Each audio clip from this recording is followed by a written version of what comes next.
How many of my thoughts, how many of my decisions, how many of my actions, how many of my behaviors, how many of my goals were set by me? And how many of them are from my family, from my parents, from my childhood? Your conditioning is impacting your future no matter what, even if it's good conditioning. And you can't really double down on good conditioning or bad conditioning. You can't mitigate bad conditioning or double down on good conditioning. Next Level Nation, welcome back to another very special, as always, episode of Next Level University, where we teach you how to level up your life, your love, your health, and your wealth. We hope you enjoyed our latest episode, number 869, last week's live podcast dealing with overwhelm. Today, for episode number 870, how your conditioning controls your future. Alan and I, when we sit down on Monday, we try to do most of our episodes, as you know, and our goal was to make this week the most valuable bunch of episodes we have ever done. We took a lot of time figuring out what you need to hear, and hopefully this one will land for you. How many beliefs of yours that you have today aren't actually yours? How many of them were conditioned into you by somebody else? That is what we're going to talk about today. Alan, since it's your topic, why don't you go first, brethren?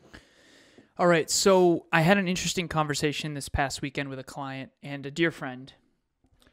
And what I realized for the very first time is that, at least I knew this, but it really landed for me big time. So I'll tell the quick story. So this client and I are on the phone, and she asks me a question. She says, Alan, what are the habits that I need to create in order to become a millionaire?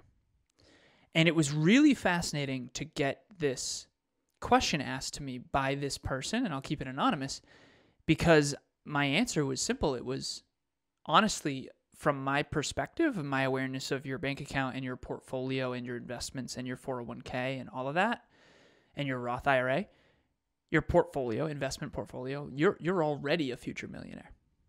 And so I had a client who had no idea that she was a future millionaire. And there's so many implications to that. So her money habits are unbelievable, first of all. She spends very, very little money. She keeps her expenses super low. This person doesn't even necessarily make that much money, but again, they don't spend much. And they save. They save so much. Their father actually works in finance. And by works in finance, what I mean is they were a teacher. They taught finance, and they actually teach a finance course that I told her she should take, because now that I realize that she doesn't necessarily know how she did that, she should really go learn it as well. And so what I realized in this moment was a couple things. The first thing is that this person obviously is not seeing themselves as a future millionaire, which I think is an identity issue, because if you don't see yourself as a wealthy person, an abundant person, when you are going to be, that's leaving self-worth on the table, really. The second piece is that this person's conditioning, quite frankly, usually when we talk about your past on this podcast or our past, we talk about past conditioning dictating your future. What we don't usually do is talk about how your past conditioning actually can create a bright future, even without you knowing it. So I'll give you an example. So let's say you have a limiting belief of I'm not good enough in your past. Let's say you had a parent or an aunt or an uncle who really made you feel terrible about yourself and limited you. See, that's lowering the ceiling of what's possible for you in your future. Believe it or not, with this person, their conditioning from their father, who was in finance and taught her not to spend money needlessly, to save as much money as possible, and then helped her create an investment portfolio. The conditioning of save more, spend less, invest more actually created a bright multi-million dollar financial future.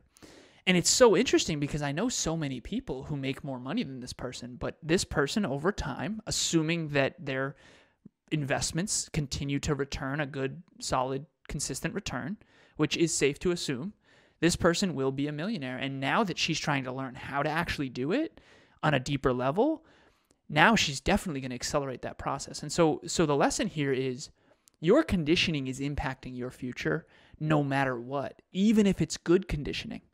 And you can't really double down on good conditioning or bad conditioning. You can't mitigate bad conditioning or double down on good conditioning until you understand it and realize the implications of that. And so what we want to explore in this episode is, what conditioning do you have from your past?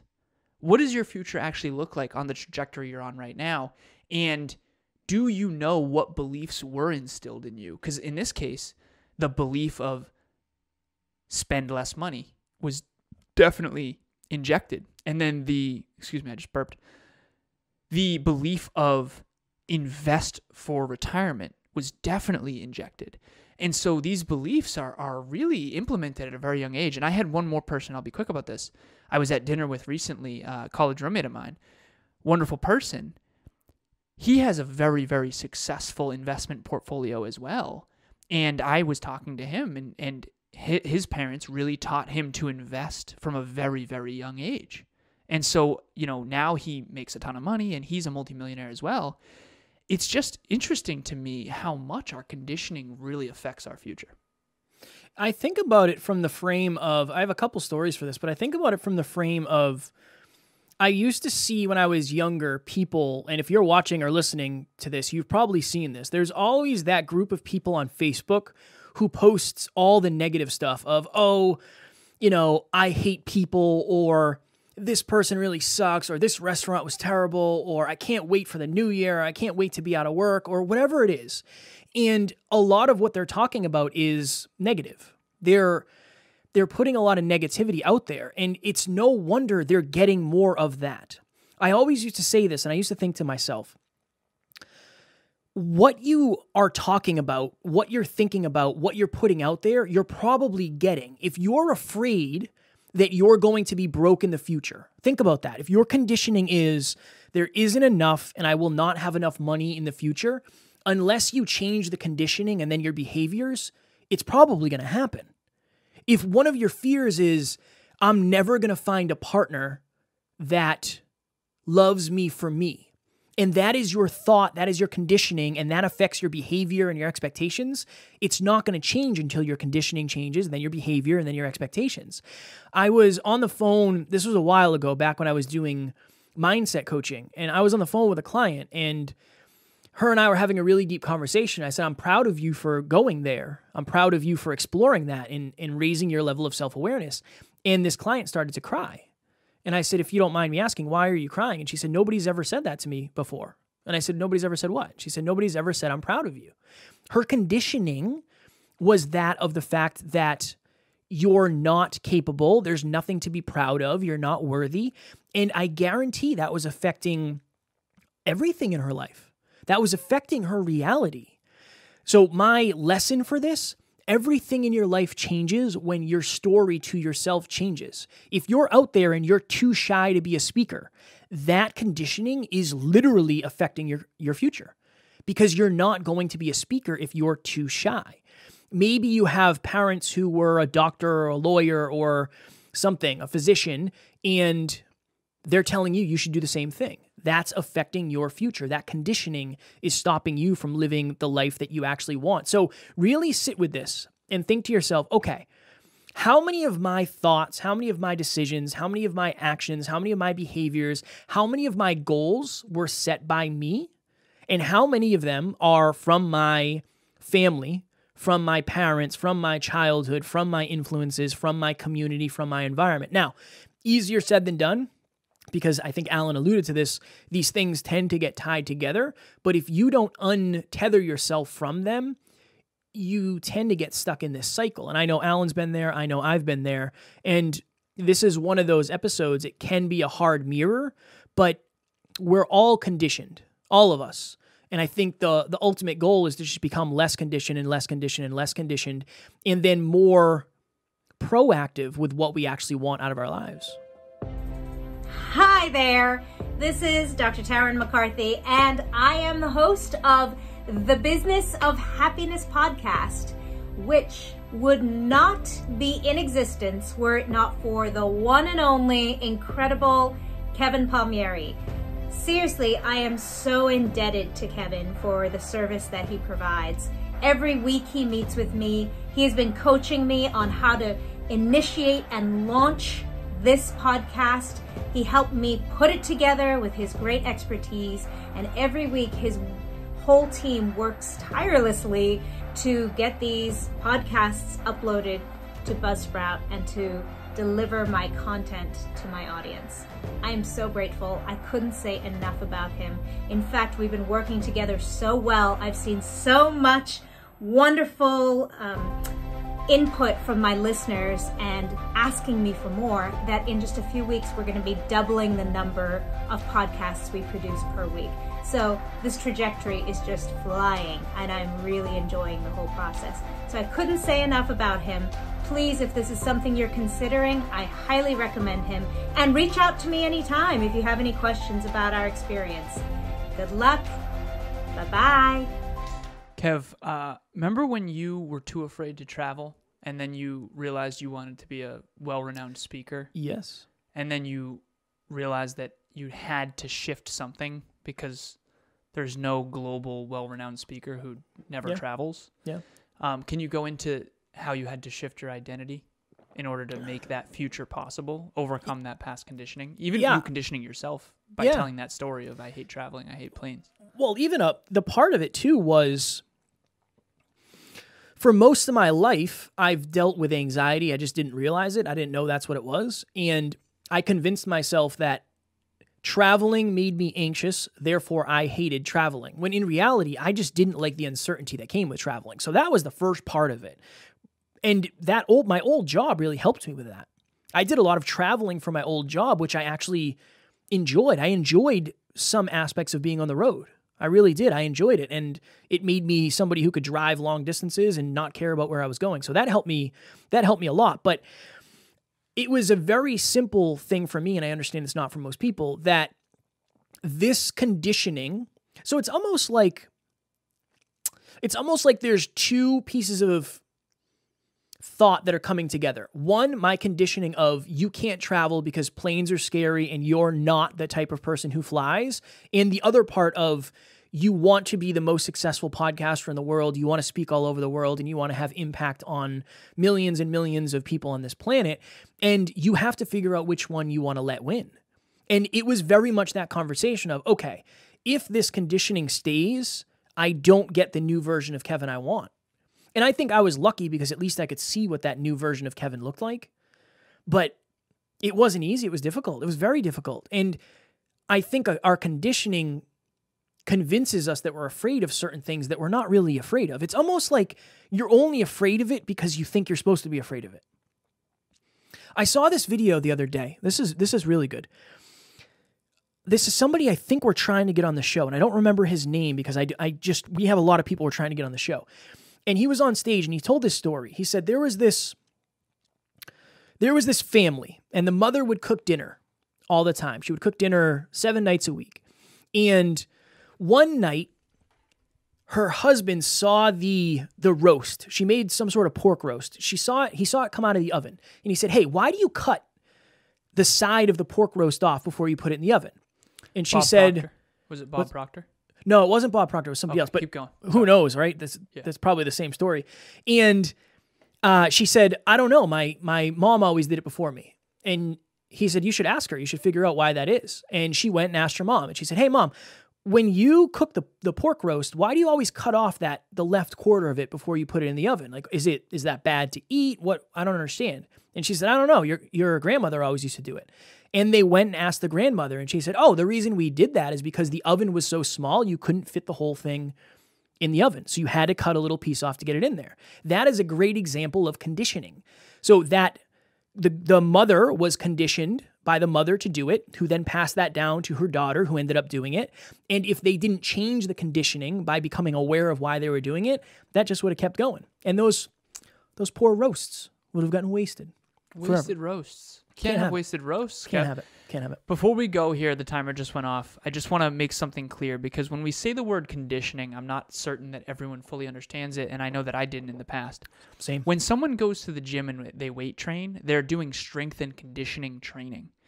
So what I really want to make clear here is that no matter what, you are conditioned. The only question is, are you going to condition yourself, aka strength and conditioning training in the gym in order to grow the muscles that you want in this analogy, or are you going to be conditioned by other people? Super quick story. We have a dog named Tucker, cutest thing ever. He has his own Instagram if you want to check it out, @Tucker. I don't actually know what the real handle is. Wow. I know, I should know that. I really should. So we have three different places that Tucker can ring the bell. So Tucker has been trained that when he wants to go pees and poops, Kevin loves when I say that, pees and poops, he rings the bell. And then Emilia or I say, oh, good bell, Tucker. And then we take him outside to do pees and poops. And recently, Emilia and I used to take him out front. We live in a condo complex. And there's too many distractions out there because when Tucker gets distracted, Tucker doesn't go to the bathroom quickly, and we don't have a ton of time to... Same. Yeah, same. Kev also can't be distracted when he's doing pees and poops. So when there's cars on the road and distractions and neighbors walking, all that kind of thing, he gets distracted. So now what we do is we have a deck, and we bring him downstairs underneath the deck, and now he goes down there, and we just had a huge snowstorm, so under the deck is like more clear. And so we have to recondition Tucker to ring the downstairs bell.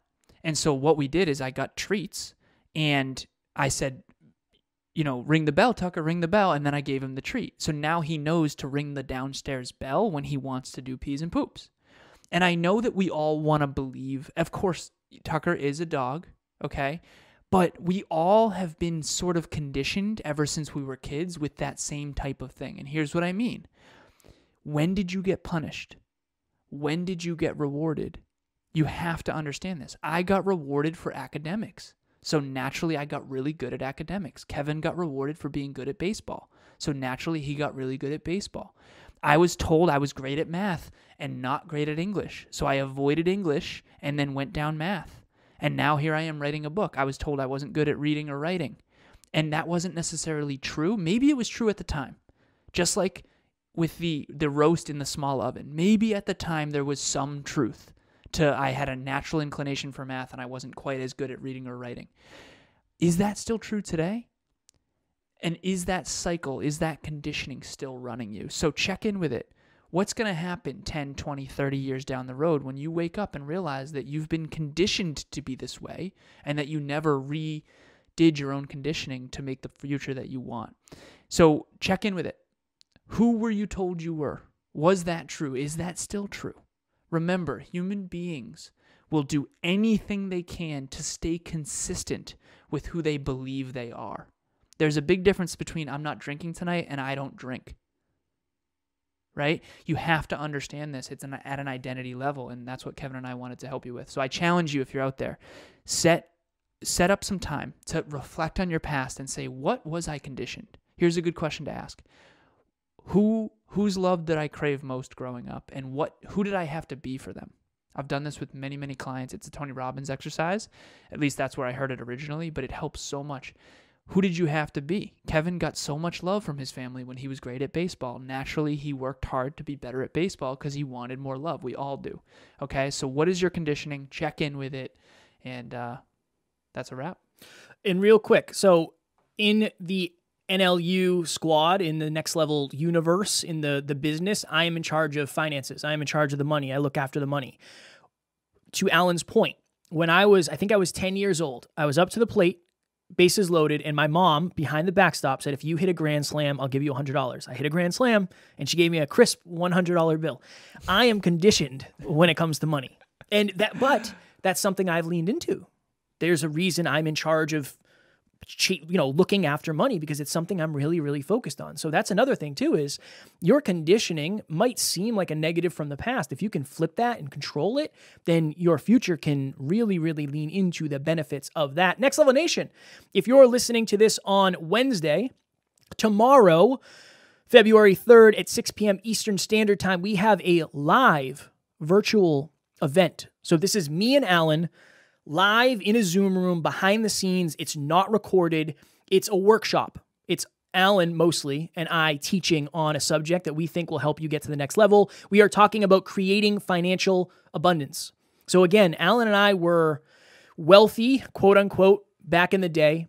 We left those jobs and chose to be broke to chase our dreams. And now we are both making as much, if not more money than we were in our past lives. And it's because there is a strategy. There is a formula for making more money, saving more money, and investing it in the right places. So join us. Again, it is totally behind the scenes. It will not be repurposed. You can show up and you can be on camera. You don't have to have your camera on. Our goal is to add as much value to you as possible, and you'll get to meet people behind the scenes. We do not do a lot of things behind the scenes that aren't recorded. This is one of them. Please join. Totally free. Zoom link is in the show notes below. When I was a young boy, many of you know my father passed away in a car accident when he was 28, and I had a stepdad from age I was 2 at the time, 2 years old. I had a stepdad from age 3 to 14.